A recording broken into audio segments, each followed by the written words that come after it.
আজকে আমি চিংড়ি মাছের বাটি চচ্চড়ি বানাবো একটু আলাদাভাবে। চিংড়ি মাছটা নিয়ে নিয়েছি, তাতে হলুদ, লবণ, পেঁয়াজ কুচি, টমেটো কুচি, কাঁচা লঙ্কা চেরা। অল্প সময় লাগে আর খেতে হয় অসাধারণ। এবার হচ্ছে এখানে কাঁচা সরষের তেল দিয়ে দিলাম। এবার হচ্ছে এখানে পেঁয়াজের পরিমাণটা বেশি আছে, একটা দুটো রসুনের কোয়া, একটু আদার টুকরো আর একটু জিরে, সেটা এবার সব এখানে আমি দিয়ে দিলাম। আবার কেউ যদি আদা রসুন না খেতে পছন্দ করেন, আপনারা কি করবেন, পেঁয়াজ জিরা লঙ্কা দিয়ে করবেন, তাও ভীষণ ভালো লাগবে।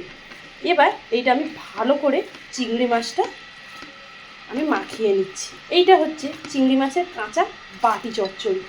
একবার যারা খাবে না তারা বারবার খেতে ইচ্ছে হবে, আর রান্নারও ঝামেলা নেই, আর এত অল্প সময় লাগে। যারা ব্যাচেলার থাকে, যেসব ছেলেরা একা হোস্টেলে থাকে, অফিসে যায়, তারা ঝটপট চিংড়ি মাছ খেতে যদি পছন্দ করে, ঝটপট কিন্তু এই রেসিপিটা বানিয়ে নিতে পারে, এতটাই অল্প সময় লাগে। এটা কিন্তু ভালো করে মাখানো হয়ে গেছে।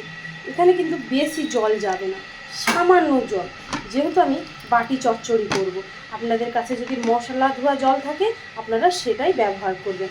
এবার এটা আমি চুলা বা গ্যাসের মধ্যে বসিয়ে নেবো। আমি গ্যাসের মধ্যে, আপনাদের কাছে চুলা থাকলে হালকা আঁচে লাস্টে আপনারা বসাবেন। এবার ওপর দিয়ে সামান্য একটু সরষের তেল, বেশি দেবো না, সামান্য, যেহেতু আগে দিয়েছি, আর হচ্ছে দুটো কাঁচা লঙ্কা দিয়ে এবার এটা আমি ঢাকা দিয়ে দেব। দেখুন আমি গ্যাসের উপরে বসিয়ে দিয়েছি, একদম হালকা আঁচ দেবে, বেশি আঁচ দেবে না, আস্তে আস্তে এই বাটি চচ্চড়িটা হবে। এবার মাপের একটা ঢাকনা দিয়ে দিবে, যেন না কোনো বাতাস ঢোকে। আস্তে আস্তে বানাবেন, তাড়াহুড়া করবেন না। মাঝে মাঝে ঢাকনা খুলে দেখে নেবে, মানে নেড়ে নেবে, নাহলে তো তলায় লেগে যাবে, তাই না?